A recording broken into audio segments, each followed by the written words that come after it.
Hello, my name is Nelson Delgado. I'm an energy psychologist in Mississauga, Ontario. This series of videos that I'm producing are inspired by my own personal inward journey to finding myself and learning more about the energetic template that was meant to be expressed. And because of my epiphanies and my buzzwords like awakening and transformation and so on and so forth, the key in all of this is that once I discovered who I am and realized what kind of template I was working with, I could then not only see myself for the first time and what I'm here to do and how to use this tool, which is Nelson, but to essentially help people go through their own personal journey and finding their own personal truth and placing a new intent to live a truly embodied, natural, organic, inspiring, self-inspired life, really. And what that might transition to and allowing that to be. So I do help people release trauma energy, such as emotional trauma. There's also other types of energies that can get stuck in the body through one's experiences. And I help people understand what contributes to the belief systems that they've been conditioned to adopt, just for the sake of feeling like they wanted to belong. I don't want to go too much into this and elaborate too much. We can always do that on a one-on-one. But this video series has been an inspiration to me because I finally understand the whole point of the shadow work, the reason behind why evil exists, and at the same time how to navigate one's emotions so that you're not feeling overwhelmed. You experience them, you honor them, they move through you in constructive ways, or you set them aside for a later time to create an experience that is constructive as opposed to destructive for yourself and other people.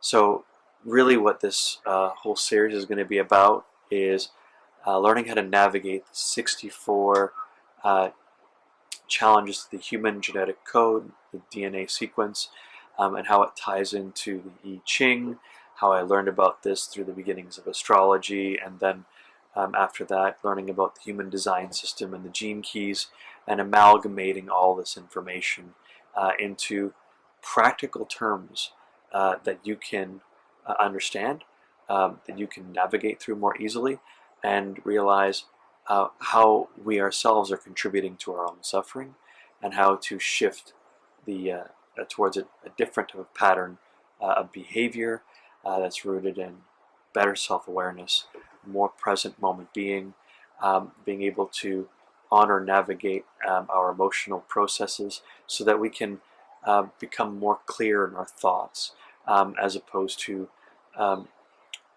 allowing the loops of our thoughts that are rooted in pain to essentially continue the loop that we create in our lives of the same old pattern that continues to leave us in suffering. So if you find that this is the kind of stuff that you're looking for, because you really want to not only understand the challenge, make sense of the challenge, appreciate the challenge, and then move through it in a constructive, loving, inspired, creative way, then this is the series for you, so that you can meet life head on versus trying to find a cave to sit in while life passes you by. But this is going to involve someone to maybe swallow their pride a little bit, face their fears, and in the end, choose to work toward. And when I mean work, I mean putting in the effort, because to shift a behavioral pattern takes 90 days. And I have services that will help you identify what trauma is contributing to the pattern, and then what choices you can make. And then if you're ready, we go through the 90-day protocol together. And I help encourage you to find the truth within you that's ready to be liberated, that may be inconvenient to your ego, but would be super helpful for your transition towards self-empowerment, self-alignment in all of the decisions that you make. So without further ado, I'm going to start with an understanding of astrology, a little bit about astrology, the basics of it, and then going into how the human design system and the gene key system has helped me. So when you're next to somebody, they carry a frequency. They carry a vibe, a vibration. And so when they carry it and they introduce it to you in your own personal field and bubble, and it's your own 10-foot sphere, what happens is that tuning fork frequency will inevitably affect you in your own frequency. It's not a bad thing. Sometimes they come in good vibes when you're in a low frequency mood, and that can help. But at the same time, the opposite can happen. You could be in a bad mood, and they could be in a good mood, and you can shift their vibe, their frequency. So the key thing here is that it's not just people. The animals have a frequency, plants have a frequency. All physical life, all physicality has some sort of resonance frequency. But when you think of it on a grand scale, such as our planet, the moon, the sun, they also carry frequencies. Every star carries a frequency, which means every planet carries a frequency. So if you have constellations of stars and they correlate at different times of the season, and and every star kind of amplifies a signal from every other star, and a planet's frequency can be amplified by a star, then in the end, what ends up happening is we have to account for the frequencies of the celestial bodies in our solar system. What they're giving off, from what constellations are they also integrating with, and how is that going to affect the psyche of a physical being on this planet, especially if it's become more conscious, more mental about things. Now, if all these frequencies, this cacophony of frequencies are happening in our solar system, what happens is that we're going to be affected by them, especially the sun, the earth, and the moon. Those are the primary strong ones because they probably have the strongest impact on our lives. But we also have to consider the frequencies of each and every other planet and how it correlates to the constellations. How did those even factor in? Well, if you were to if you were to have a drop of water drip over a stone long enough, eventually it gathers moss. So if one were to experience a frequency long enough over the course of their lives, what ends up happening is they would be, in the long term, affected by that frequency. Sort of like if you had an overbearing mother, and her overbearing frequency lasts for 20 years of your life. Well, it's going to have, even though it's subtle and over time, an overwhelming effect on your conditioning. So it's important for us to adopt an acceptance that the celestial bodies that govern our solar system and these constellations that essentially that the Earth is rotating and is being absorbing. That means that when those frequencies are being emitted, especially when there is an original creation like you being born, that frequency, that amalgamated frequency of all the different celestial bodies will have a specific imprint on the day you're born. And in the human design system, this also happens around the time a soul determines it will remain in the womb, and furthermore until it's time or it's due to leave the earth afterwards, meaning the second to third trimester. That's a time where oftentimes the mother's under a decent amount of stress, and that imprint is important to also to take in consideration. So the cusp between your second and third trimester and the day you're born are really important key dates in your unconscious and conscious challenges, and that's what the human design system provides. So whereas astrology just talks about your date of birth and key dates in in the human experience, the human design system provides a personal, unconscious and conscious list of challenges for your entire life. So it really does help someone to understand, and to collect all this information. But then afterwards, you get the blueprint. But the problem is then you don't know how to essentially apply the instrument that you call your body, and its energetic template. You don't know how to apply the instrument. You can be given the instrument, but you may not remember how to apply the instrument. And that's why the Gene Keys is really great, because the Gene Keys allows you to understand the processes of activating your genius, both conscious and unconscious. It allows you to understand the path of how to reopen your heart again, like it was when you were very little and you were just expressing yourself for the first time in your own natural way, and it was accepted because a lot of the conditioning of the human physical existence had not been passed down to you like your parents. So your parents have that survival mode. You just come in with creative mode on fire. So there's still a lot of things for you to experience in order for you to integrate and then take some sort of life philosophy on. But the Gene Keys allows you to learn how all those experiences from 0 to 21 years of age, whether it be your spiritual intelligence, your emotional intelligence, that was developed in your adolescent years, your mental intelligence later on in your teenage years and early 20s, and then helps you understand, what you attract, and especially the core wound about when you were in your mother's womb at a certain point in time. So everything that can be used to convert pain into creative force, and something that you can love to do after the healing work is done. So your heart is open. And then once your heart is open and unlocked and you understand how your genius works, then the prosperity sequence kicks in, and you can start learning how to take how you learn to heal something, how you learn to transmute something, and then apply it in a vocational way with the right culture, so that you can essentially take your life's work with the right culture, with the right vocation, and integrate it into a culmination point, which is called the pearl.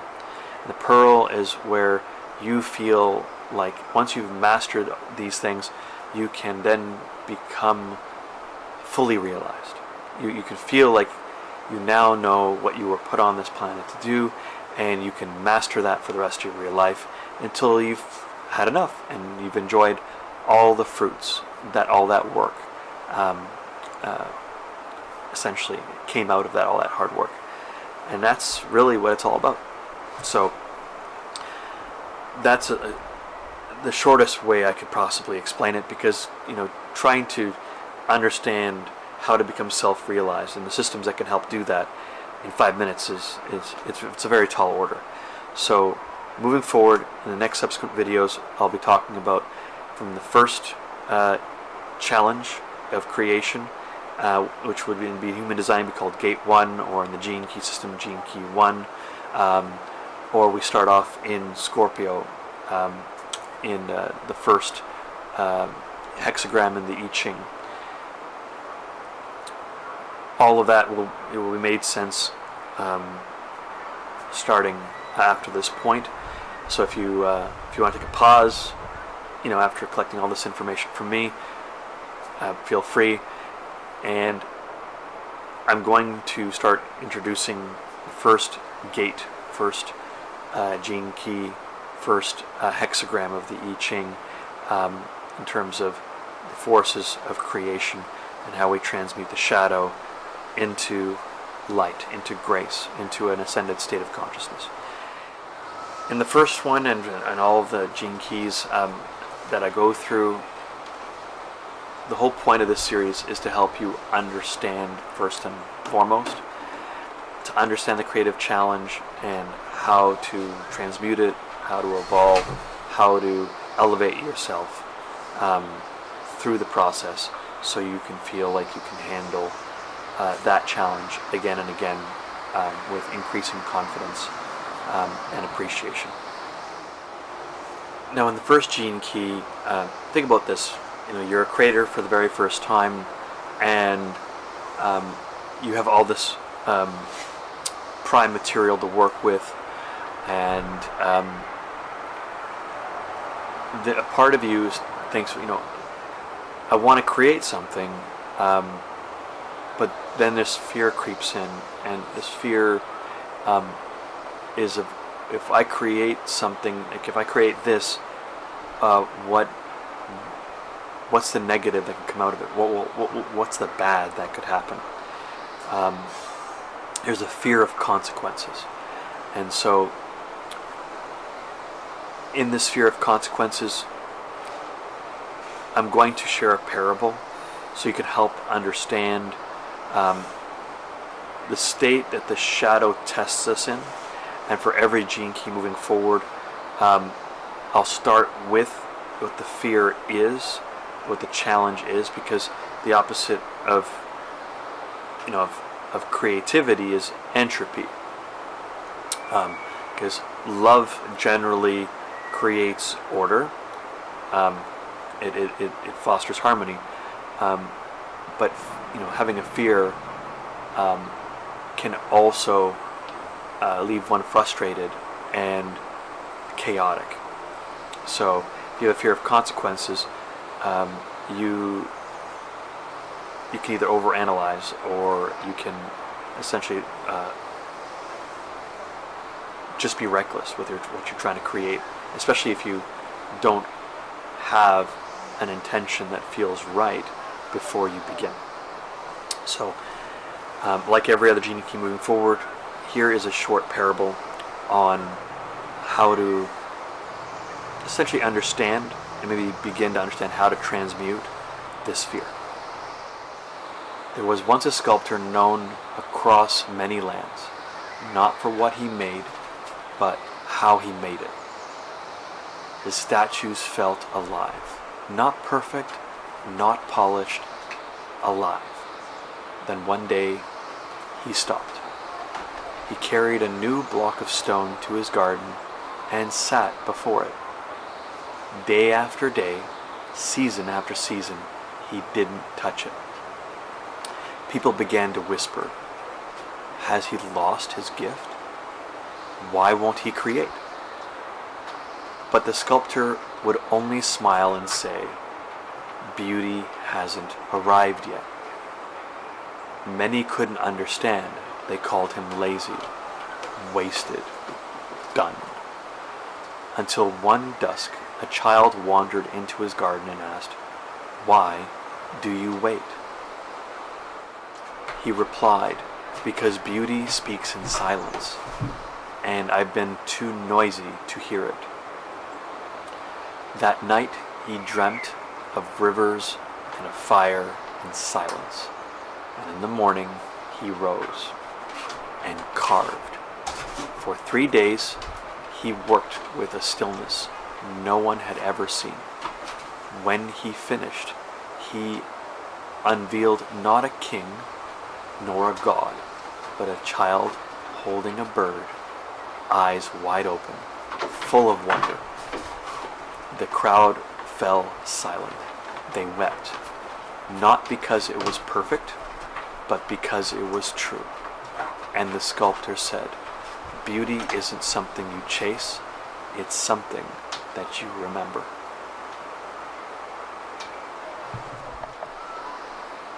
This is the essence of the first gene key, the shadow of entropy. It's not laziness, it's not failure, but a sacred pause. It's the numbness we feel when life becomes too loud, and our creative soul goes quiet. It's the winter between chapters, the dark soil where the next version of you is waiting to grow. The world tells us, keep moving, stay productive, don't stop. But the truth is, creativity evolves through stillness. Entropy is not the end, it is a passage. There are two ways we tend to meet it. We repress it, freeze, say, quote, I'm not meant to create. Or we react, flinging ourselves into a frenzy of action, proving, pushing, and performing. Fear of being seen, fear of failing, fear that we'll open our mouth and no song will come out. Physically, this shadow lives in our nervous system. It's the subtle contraction in the gut, the heaviness in the chest, the sensation of disconnection from vitality, like our life force has gone to sleep. Spiritually, this shadow is a gate between the old self you've outgrown and the new self that is still forming. It's the chrysalis between forms, not dead, not born, it's the in-between. This is where the challenge becomes sacred, because this first challenge is the beginning of something far greater, the awakening of creative divinity within form. And yet, we don't reach beauty by striving, we reach it by surrendering to the pause, to the not knowing, the silence that precedes the song. In a world addicted to productivity, the greatest rebellion is to wait and trust that what is forming within you is holy. You see, the shadow isn't your enemy, it is your initiation. Every fear you hold about expressing yourself, your voice, your art, your love, it exists not to stop you, but to prepare you. This first challenge doesn't ask you to fix anything. It asks you to remember. Remember what it feels like to create without fear, to express without shame, and to be still without judgment. The journey from entropy to beauty is not a straight line. It's a spiral of surrender, silence, spark, especially soul too. And at the heart of it, not a solution, not a strategy, but a shift. This shift is from fear to grace. So coming to the tail end of this, if you're in the pause right now, and if you're feeling numbness, and if you don't, if you doubt whether your creativity, your voice, your presence matters, you are exactly where beauty begins. The first step is not action, it is awareness. The courage to breathe into the quiet and listen. In upcoming episodes, I'm going to keep exploring how these different types of challenges transform your relationships, your work, the relationship with your inner child, and the path to prosperity. But for today, just remember, you were never meant to force your way into your destiny. You were meant to become it. If you like this video, you know what to do. If you find that you watch the next one and this is going to be an ongoing trend that you keep watching with a greater intent, greater curiosity, then you'll likely subscribe. I'm not asking you to do anything, but if your heart feels that you're being pulled in this direction to learn more, to discover more, feel free to keep watching the videos, and I'll post underneath the video, I'll post some links to my website, as well as meetup groups that I hold, some of which are free to join, so you can meet with different people that are also on their path of self-discovery and self-awareness, and self-empowerment and self-transformation. There's so many things we can attach to the self part, but the key thing here is that we finally begin to honor the voice we thought, which was naive, which knew all along the ideal way to be, regardless of what people thought of it, so that we can essentially set our fear aside and reassure it that in order for us to feel fully alive, that voice must be heard and must be honored to influence the transition to a fulfilling life that we've always wanted to live, so that we can live it to our full potential and make the most of this physical existence. Thank you again for watching this long, and I look forward to serving you with more insightful videos so that you can learn the truth of your challenges and then express your personal truth in all its glory in ways that people will be inspired by as opposed to be feared of. Take care, God bless, and see you in the next video.